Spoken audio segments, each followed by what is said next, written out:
Hello friends, எல்லாருக்கும் வணக்கம். இது உங்கள் செஸ் வாசம். இன்னைக்கு பார்த்தீங்கன்னா நம்ம ரொம்பவே ஒரு சிறப்பான கேம் தான் பார்க்க போகிறோம். ஸோ நார்மலாக நம்ம வந்து ஒன்று ரெண்டு பீஸை வந்து பிளாக் பண்ணி ஒன்று ரெண்டு பீஸை வந்து ஃபுல்லாகவே வெளியில் வர விடாமல் பண்ண சில ஆட்டங்கள்லாம் பார்த்துருப்போம். பட் நம்ம இப்போ பார்க்க போகிற கேம் பார்த்தீங்கன்னா ஒரு பீஸ் விடாமல் எல்லா பீஸுமே கட்டி போட்ட ஒரு ஆட்டம் தான் இது. ஸோ இந்த ஒரு சிறப்பான கேம் பார்த்தீங்கன்னா 1923 விளையாடப்பட்ட கேம் தான். இந்த கேம் வந்து ஃப்ரெட்ரிச் வர்சஸ் நிம்சோவிச் அப்படின்ற ரெண்டு பிளேயருக்கு நடுவில் விளையாடப்பட்ட கேம் தான். நம்ம பிளாக் பாயிண்ட் ஆஃப் வியூல இருந்து பார்க்க போறோம். ஒயிட் வந்து கேம் எப்படி ஸ்டார்ட் பண்றாருன்னு பாத்தீங்கன்னா D4 ஸ்டார்ட் பண்றாரு. இப்ப நைட் F6, இப்ப C4. இது வந்து இந்தியன் கேம்னு சொல்லுவாங்க. இப்ப E6, இப்ப நைட் F3. இப்ப B6 பிளே பண்றாரு பிளாக். சோ B6 பிளே பண்ணி அவருடைய இந்த பிஷப் வந்து ஃபியான்கேட்ட பண்ண போறாரு. ஒயிட் வந்து G3 பிளே பண்றாரு. G3 பிளே பண்ணி அவருடைய இந்த பிஷப்பையும் வந்து ஃபியான்கேட்ட பண்ண போறாரு. இப்ப பிஷப் B7, பிஷப் G2, இப்ப பிஷப் E7. சோ ரெண்டு பேருமே பாத்தீங்கன்னா வேக வேகமா அவங்களுடைய எல்லா பீசஸுமே வந்து டெவலப் பண்ணிட்டு இருக்காங்க. இப்ப நைட் C3 பிளே பண்றாரு ஒயிட். இப்ப ரெண்டு பேருமே கேசல் பண்ணிக்கிறாங்க.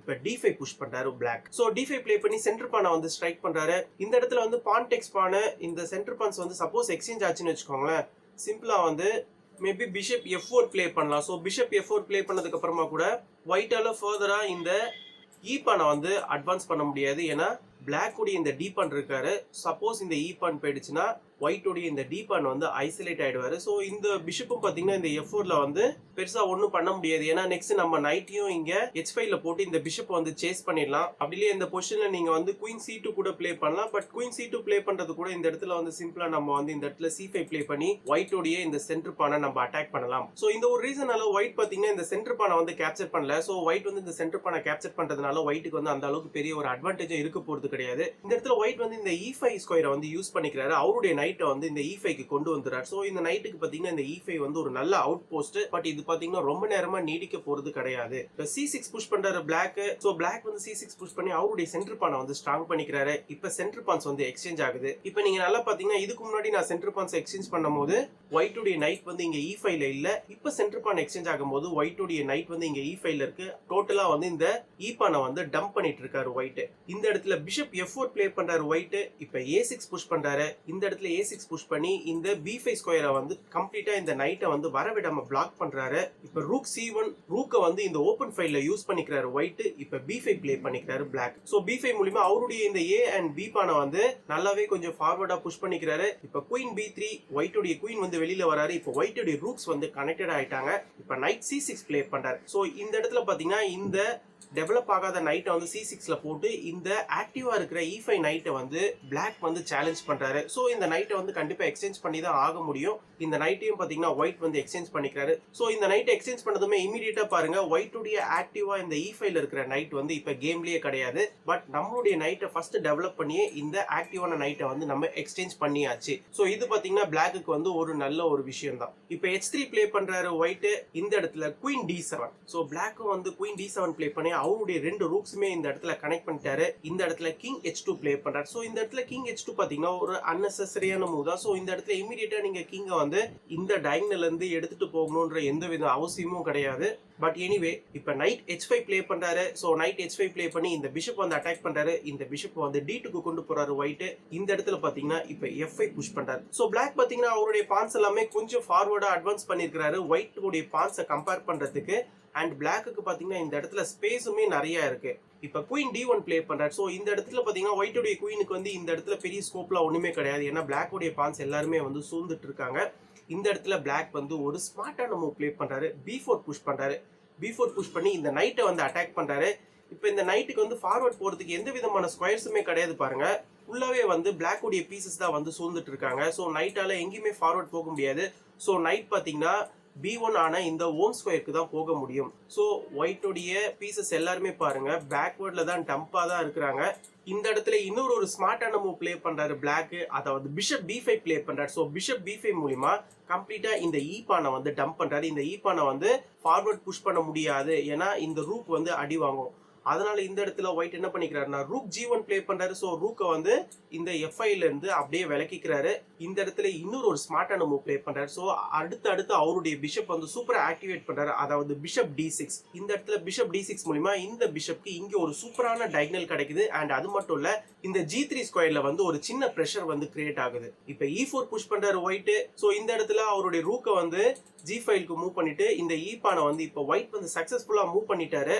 அண்ட் அது மட்டும் இல்ல, இந்த ஈ-பானை மூவ் பண்றதுனால இந்த இடத்துல குயின் வந்து இந்த நைட்டை வந்து அட்டாக் பண்ணிட்டு இருக்காரு. இந்த இடத்துல பிளாக் பாத்தீங்கன்னா ரொம்பவே ஒரு அமேசிங்கான மூவ் பிளே பண்றாரு. அது என்ன மூவ் பாத்தீங்கன்னா பான் டேக்ஸ் பான். சோ பான் டேக்ஸ் பான் மூலியமா இந்த நைட்டையே வந்து சாக்ரிஃபைஸ் பண்றாரு. இது வந்து ஒரு பிரில்லியன்டான மூவும் கூட. இந்த சாக்ரிஃபைஸை ஒயிட் வந்து அக்செப்ட் பண்ணிக்கிறாரு. சோ இந்த சாக்ரிஃபைஸை சப்போஸ் ஒயிட் வந்து அக்செப்ட் பண்ணாம இருந்தாருன்னா ஒயிட்டுக்கு என்ன நிலைமை ஆகுன்றதை உங்களுக்கு காட்டுறேன். சிம்பிளா இப்ப பாருங்க, குயினை வந்து நம்ம எடுத்துட்டு போயிட்டு இந்த நைட் டேக் பண்ணாம நம்ம வந்து வேற ஒரு மூவ் பிளே பண்றோம்னு வச்சுக்கோங்களேன். இந்த இடத்துல சிம்பிளா என்ன நடக்கும்னா ரூக் டெக்ஸ் F2 பிளே பண்ணிக்கலாம். ரூக் டெக்ஸ் F2 மூலமா நம்ம திருப்பி ரூக்கை சாக்ரிஃபைஸ் பண்றோம். இந்த ரூக் சாக்ரிஃபைஸை இப்ப நீங்க அக்செப்ட் பண்றீங்க. இப்ப என்ன நடக்கும்னா இன்னொரு ரூக் எடுத்துட்டு வந்து நம்ம குயின் அட்டாக் பண்றோம். சோ இப்ப இந்த குயின் வந்து விலகி தான் போய் ஆகணும். சப்போஸ் இந்த குயின் வந்து E1க்கு வராருன்னு வச்சுக்கோங்களேன். இந்த இடத்துல நம்ம பிஷப் டெக்ஸ் G3 செக் தரலாம். பிஷப் டெக்ஸ் G3 மூலமா நம்ம கிங்கையும் செக் தரோம் அண்ட் இந்த இடத்துல குயினையும் வின் பண்ணிடுவோம். அதனால இந்த பொசிஷனை பொறுத்த வரைக்குமே குயின் E1 வந்து பாசிபிள் கிடையாது. சப்போஸ் உங்களுடைய குயின் எடுத்துட்டு வந்து நீங்க E3ல போறீங்கன்னு வச்சுக்கோங்களேன். இப்பயும் பிஷப் டெக்ஸ் G3 செக் தரலாம். இப்ப வந்து குயின் வந்து அட்டாக்ல இல்ல. பட் இருந்தாலுமே இந்த பொசிஷன்ல இப்ப நீங்க உங்களுடைய கிங்க நீங்க வேற ஏதாவது ஒரு ஸ்கொயருக்கு மூவ் பண்றீங்கன்னு வச்சுக்கோங்களேன். இப்ப இந்த இடத்துல நம்ம என்ன பண்ணிக்கலாம், பிஷப் F2 பிளே பண்ணிக்கலாம். சோ பிஷப் F2 பாத்தீங்கன்னா ரொம்பவே ஒரு கில்லரான மூவ். நம்ம இந்த ரூக்கையும் அட்டாக் பண்றோம், இந்த குயினையும் அட்டாக் பண்றோம். முக்கியமா இந்த பிஷப்பை இந்த ரூக் வந்து சூப்பரா சேஃப் கார்ட் பண்ணிட்டு இருக்காரு. இந்த இடத்துல உங்களுடைய குயினை வந்து நீங்க சேவ் பண்றீங்கன்னு வச்சுக்கோங்களேன். குயின் G5 பிளே பண்றீங்கன்னு வச்சுக்கோங்களேன். இந்த இடத்துல நைட் G3 பிளே பண்ணிக்கலாம். சோ நைட் G3 பாத்தீங்கன்னா ஒரு சூப்பரான செக். திருப்பி கிங் வந்து இந்த H2 ஸ்கொயருக்கு வராருன்னு வச்சுக்கோங்களேன். இப்ப நம்ம வந்து ரூக்கை வச்சு குயின் அட்டாக் பண்றோம். இப்ப குயினுக்கு பாத்தீங்கன்னா கொஞ்சம் கொஞ்சமா ஆக்சிஜன் கம்மி ஆயிட்டே இருக்கு. குயினுக்கு இப்ப போறதுக்கு எந்த விதமான நல்ல ஸ்கொயருமே கிடையாது. குயின் வந்து சப்போஸ் இந்த H4 ஸ்கொயருக்கு போறாருன்னு வச்சுக்கோங்களேன். இந்த இடத்துல நம்ம நைட் E2 பிளே பண்ணிக்கலாம். சோ நைட் E2 மூலமா பாருங்க எவ்வளவு பெரிய த்ரெட்ஸ் எல்லாம் இருக்கு பாருங்க. இந்த நைட் வந்து ரெண்டு ரூக் அட்டாக் பண்ணிட்டு இருக்காரு அண்ட் இந்த பிஷப் வந்து குயின் அட்டாக் பண்ணிட்டு இருக்காரு அண்ட் பிளாக் உடைய குயின் இந்த D6 ஸ்கொயருக்கு வந்தாருன்னா கிங்குக்கு ஒரு ஓப்பனான செக் வரும். இப்பயும் நம்மளுடைய குயினை காப்பாற்றணும் அப்படின்னு நினைச்சிட்டு குயினை வந்து G4க்கு போடுறோம்னு வச்சுக்கோங்களேன். இந்த இடத்துல சிம்பிளா குயின் D6 செக் வரும். குயின் D6 செக் அப்புறமா கிங் வந்து H1 வருவாரு. கிங் H1 வந்ததுக்கு அப்புறமா திருப்பி நைட் G3 செக் தரலாம். நைட் G3 செக்கு அப்புறமா திருப்பி கிங் வந்து இந்த H2க்கு வருவாரு. இப்ப கிங் H2க்கு வந்ததுக்கு அப்புறமா இந்த குயினுடைய ஸ்கேன்ல மாட்டுவாரு. இந்த இடத்துல சிம்பிளா என்ன பண்ணிக்கலாம்னா நைட் F1 செக் தரலாம். நைட் F1 மூலமா கிங்குக்கு டபுள் செக் தரோம். இப்ப திருப்பி கிங் H1 தான் வந்தாகணும். இந்த இடத்துல குயின் H2 பாத்தீங்கன்னா ஒரு ப்ரூட்டலான செக்மேட். சோ இந்த வேரியேஷன்ஸ் எல்லாம் எதுக்காக நான் சொல்ல வந்தேன்னா, இந்த நைட் சாக்ரிஃபைஸை ஒயிட் வந்து அக்செப்ட் பண்ணியே ஆகணும். இந்த நைட் சாக்ரிஃபைஸ் அக்செப்ட் பண்ணலனா இந்த மாதிரியான நிறைய பிரச்சனைகள் ஒயிட்டுக்கு வரும். இப்ப இந்த ஒரு ரீசனால இந்த நைட் சாக்ரிஃபைஸை வந்து ஒயிட் வந்து அக்செப்ட் பண்ணிக்கிறாரு. இமிடியேட்டா இப்ப பிளாக் என்ன பண்றாருன்னா ரூக் டெக்ஸ் F2 பிளே பண்றாரு. சோ ஒரு நைட் சாக்ரிஃபைஸ்க்காக பிளாக்குக்கு என்னென்னலாம் கிடைக்குதுன்னு பாத்தீங்கன்னா, பிளாக் வந்து 2 பானை வந்து வின் பண்ணிருக்காரு அண்ட் பிளாக் உடைய சென்டர் பான்ஸ் ரொம்பவே ஸ்ட்ராங்கா இருக்கு அண்ட் பிளாக் உடைய 2 பிஷப்ஸும் பாத்தீங்கன்னா ரொம்பவே ஸ்ட்ராங்கா ஒயிட் உடைய கிங் சைட வந்து அட்டாக் பண்ணிட்டு இருக்காங்க அண்ட் பிளாக் உடைய எல்லா பீஸுமே பாத்தீங்கன்னா ரொம்ப சூப்பர் ஆக்டிவா இருக்கு. நெக்ஸ்ட் இந்த ரூக்கோ வந்து F8க்கு வந்துருவாரு. ஸோ முக்கியமா நம்மளுடைய சென்டர் பான்ஸ் வந்து ரொம்பவே டாமினேட்டிங்கா இருக்கு. ஸோ அந்த ஒரு விஷயமே பாத்தீங்கன்னா நம்மளுடைய கேமை வந்து லீட் பண்றதுக்கு ரொம்பவே தூண்டுதலா இருக்கும். பட் எனிவே இந்த ஒரு பொசிஷனுக்கு அப்புறமா இப்ப ஒயிட் என்ன பிளே பண்றாருன்னா குயின் G5 பிளே பண்றாரு. குயின் G5க்கு அப்புறமா இப்ப பிளாக் வந்து அவருடைய இன்னொரு ரூக்கை வந்து ஆக்ஷனுக்கு கொண்டு வர்றாரு. Rook F8. ஸோ ரூக் F8ம் பாத்தீங்கன்னா ஒரு ஸ்மார்ட்டான மூவ். ஸோ இந்த F5ல ஃபுல்லா பிளாக் உடைய ரூக் தான் வந்து ஃபுல்லா ரூல் பண்ணிட்டு இருக்காங்க.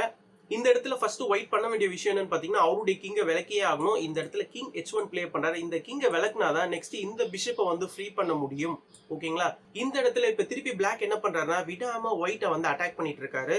ரூக் 8 F5 பிளே பண்றாரு. சோ இந்த ரூக்கை வச்சு இப்ப குயினை வந்து அட்டாக் பண்றாரு. இப்ப குயின் என்ன பண்றாருன்னா திருப்பி வந்து E3க்கு வராரு. குயின் E3க்கு அப்புறமா இப்ப பிஷப் D3. இந்த இடத்துல இப்ப பிஷப் D3 பாத்தீங்கன்னா இன்னொரு ஒரு ஸ்மார்ட்டான மூவ். சப்போஸ் இந்த இடத்துல நீங்க வந்து குயின் E3 பிளே பண்ணாம குயின் H4 பிளே பண்றீங்கன்னு வச்சுக்கோங்களேன். இந்த இடத்துல நம்ம திருப்பி சிம்பிளா பிஷப் E7 பிளே பண்ணி இந்த குயினை வந்து திருப்பி ஃபர்தர் அட்டாக் பண்ணலாம். இப்ப திருப்பி பாருங்க குயினால வந்து எங்கேயுமே போக முடியாது. குயினால இந்த 5th ரேங்க்குக்கும் வர முடியாது. ரூக் இருக்காரு அண்ட் குயினால இங்க 6th ரேங்க்குக்கும் எங்கேயுமே வர முடியாது. பான்ஸ்லாம் இருக்காங்க. சோ குயினுக்கு இருக்கிற ஒரே சேஃபான ஸ்கொயர் என்னன்னு பாத்தீங்கன்னா குயின் G4 வேணா பிளே பண்ணலாம். பட் நீங்க குயின் G4 பிளே பண்ணாலுமே திருப்பி பிஷப் E2 பிளே பண்ணிக்கலாம். பிஷப் E2 பிளே பண்ணி திருப்பி நம்ம குயினை வந்து அட்டாக் பண்றோம். இப்ப குயினோடைய ஆக்சிஜன் ஃபுல்லாவே போச்சு. இப்ப குயினால எங்கேயுமே போக முடியாது பாருங்க. இந்த டார்க் ஸ்கொயர்ஸ் ஃபுல்லா பாத்தீங்கன்னா பிஷப் அட்டாக் பண்ணிட்டு இருக்காரு. இந்த லைட் ஸ்கொயர்ல வந்து இந்த பிஷப் அட்டாக் பண்ணிட்டு இருக்காரு அண்ட் இந்த ரூக்கும் பாத்தீங்கன்னா இந்த F5ல ஃபுல்லாவே ரூல் பண்ணிட்டு இருக்காங்க. அந்த ரூக்கும் ஒருத்தருக்கு ஒருத்தர் செமையா சப்போர்ட் பண்ணிட்டு இருக்காங்க. சோ டோட்டலா பாத்தீங்கன்னா இந்த மூவ்ல இருந்து ஒயிட்டோட குயின் சுத்தமா போயிடும். இந்த இடத்துல ஒயிட்டுக்கு வந்து ஒரு பெரிய டிசாஸ்டர். ஒயிட்டோட பிஷப்பாலையும் இந்த இடத்துல எங்கேயுமே மூவ் பண்ண முடியாது. இந்த ரூக்கும் ஸ்டக் ஆயிருக்காரு. இந்த ரூக்கும் ஸ்டக் ஆயிருக்காரு. சோ நைட்டும் பாத்தீங்கன்னா பேஸ் ரேங்க்ல ஸ்டக் ஆயிருக்காரு. அண்ட் ஒயிட்டோடைய டார்க் ஸ்கொயர் பிஷப்பாலையும் பார்த்தீங்கன்னா ஃபர்தராக எங்கேயுமே போக முடியாது. பிளாக்கோடைய பான்ஸ் ஃபுல்லாகவே வந்து கட்டி போட்டுட்டாங்க. பட் எனிவே ஆக்சுவல் கேம்ல பாத்தீங்கன்னா இந்த இடத்துல குயின் எடுத்துட்டு வந்து E3ல போடுறாரு ஒயிட். குயின் E3க்கு அப்புறமா இந்த இடத்துல இன்னொரு ஸ்மார்ட்டான மூவ் பிளே பண்றாரு. அவருடைய பிஷப் எடுத்துட்டு வந்து D3ல போடுறாரு. ஸோ பிஷப் D3 பாத்தீங்கன்னா எதனால ஒரு ஸ்மார்ட்டான மூவ் பாத்தீங்கன்னா குயினுக்கு வந்து இந்த தேர்ட் ரேங்க்ல இருக்கிற ஆக்சஸையும் நம்ம இந்த பிஷப் வச்சு கம்ப்ளீட்டா பிளாக் பண்றோம். குயினுக்கு பாத்தீங்கன்னா ஆல்ரெடி இந்த கிங் சைட்ல வந்து எந்த விதமான ஸ்பேஸுமே கிடையாது. ஏன்னா பிளாக்கோடைய 2 ரூக்ஸ், பிளாக்கோடைய டார்க் ஸ்கொயர் பிஷப் எல்லாருமே பாத்தீங்கன்னா ஃபுல்லா அடைச்சிக்கிட்டு இருக்காங்க. அண்ட் சென்டர்ல இருக்க பானும் பாத்தீங்கன்னா ஒரு நல்ல ரோல் பிளே பண்ணிட்டு இருக்காங்க. அண்ட் டோட்டலா நம்ம என்ன பண்றோம்னா குயினை வந்து இந்த சைட்லயும் வர விடாம கம்ப்ளீட்டா பிளாக் பண்றோம். ஸோ இதுவும் பாத்தீங்கன்னா பிளாக்கு வந்து ஒரு பெரிய அச்சீவ்மெண்ட். ஸோ இந்த ஒரு பர்டிகுலர் பொசிஷனை நீங்க நல்லா பாத்தீங்கன்னா ஒயிட்டால ஒண்ணுமே பண்ண முடியாது பாருங்க. சப்போஸ் ஒயிட் வந்து இந்த பிஷப் வந்து F1க்கு கொண்டு வந்து இந்த பிஷப் எக்ஸ்சேஞ்ச் பண்ணணும்னு நினைச்சா கூட அது ஒயிட்டுக்கு தான் பாத்தீங்கன்னா பேராபத்து. இந்த இடத்துல பிஷப் டெக்ஸ் பிஷப் பிளே பண்ணலாம். இப்போ ரூக் டெக்ஸ் பிஷப் பிளே பண்ணாலும் ரூக் டெக்ஸ் ரூக்கு, திருப்பி ரூக் டெக்ஸ் ரூக்கு, திருப்பி ரூக் டெக்ஸ் ரூக்கு செக்கோட வந்து முடியும். இப்போ பாருங்க திருப்பி நம்ம இந்த நைட்டை பிக் பண்ணிக்கலாம். ஆல்ரெடி பாத்தீங்கன்னா இந்த இடத்துல பிளாக்கு வந்து எக்ஸ்ட்ரா பீஸ் இருக்கு. அண்ட் இன்னும் கொஞ்சம் மெட்டீரியலும் நம்ம வந்து வின் பண்ணிடுவோம். ஸோ இதுல இருந்து பாத்தீங்கன்னா ஒயிட்டால தாங்கவே முடியாது. ஸோ இந்த ஒரு ரீசனால உங்களால இந்த பிஷப்பையும் டச் பண்ண முடியாது. அண்ட் இன்னொரு விஷயம், உங்களால ரூக்கையும் எடுத்துட்டு வந்து F1ல போட முடியாது. இந்த F1 ஸ்கொயரை பிளாக் கூடி இந்த லைட் ஸ்கொயர் பிஷப் வந்து சூப்பரா ஸ்லைஸ் பண்ணிட்டு இருக்காரு. அண்ட் இந்த ரூக்கையும் பாத்தீங்கன்னா உங்களால வந்து எங்கேயுமே கொண்டு போக முடியாது. இந்த பேஸ் ரேங்க்லேயே வச்சு உங்களால ஒண்ணுமே பெருசா பண்ண முடியாது. அண்ட் இந்த C-ல இருக்கிற ரூக்கையும் பாத்தீங்கன்னா ஃபர்தரா உங்களால வந்து இந்த C5க்கும் எங்கேயுமே கொண்டு வர முடியாது. ஏன்னா பிளாக்கோடைய பீசஸ் எல்லாருமே பாத்தீங்கன்னா செமையா அட்டாக் பண்ணிட்டு இருக்காங்க. ஸோ டோட்டலா எல்லா இடத்துலயுமே பாத்தீங்கன்னா பெரிய டிசாஸ்டர் தான் ஒயிட்டுக்கு. அண்ட் இந்த நைட் வந்து நம்ம சொல்லவே வேண்டாம். இந்த நைட்டால வெளியில எங்கேயுமே வர முடியாது பாருங்க. ஸோ ரெண்டு இடத்துலயுமே பாத்தீங்கன்னா இந்த நைட்டோடைய நேச்சுரல் ஸ்கொயரை வந்து இந்த பான் வந்து சூப்பரா கவர் பண்ணிட்டு இருக்காரு. ஸோ டோட்டலா ஒயிட்டோடைய ஒரு பீஸ் விடாம எல்லா பீஸுமே பாத்தீங்கன்னா ஆக்சிஜனே இல்லாம திணறிட்டு இருக்காங்க. அண்ட் கிங்கும் பாத்தீங்கன்னா இந்த கார்னர்ல ஃபுல்லா ஸ்டக் ஆயிட்டாரு. இப்ப ரூக் C E1 பிளே பண்றாரு. ஸோ ரூக்கு இருக்கிற ஒரே ஆறுதல் ஸ்கொயர் இதுதான். பட் இந்த ரூக் C E1 மூலியமா பெருசா ஒன்றும் ஒயிட் வந்து அச்சீவ் பண்ண போறது கிடையாது. இந்த இடத்துல ஃபைனலா H6 பிளே பண்றாரு பிளாக். ஸோ H6 பிளே பண்ணதுக்கு அப்புறமா இந்த இடத்துல ஒயிட்டுக்கு பாத்தீங்கன்னா பிளே பண்றதுக்கு எந்த விதமான ஒரு மூவ்மே கிடையாது.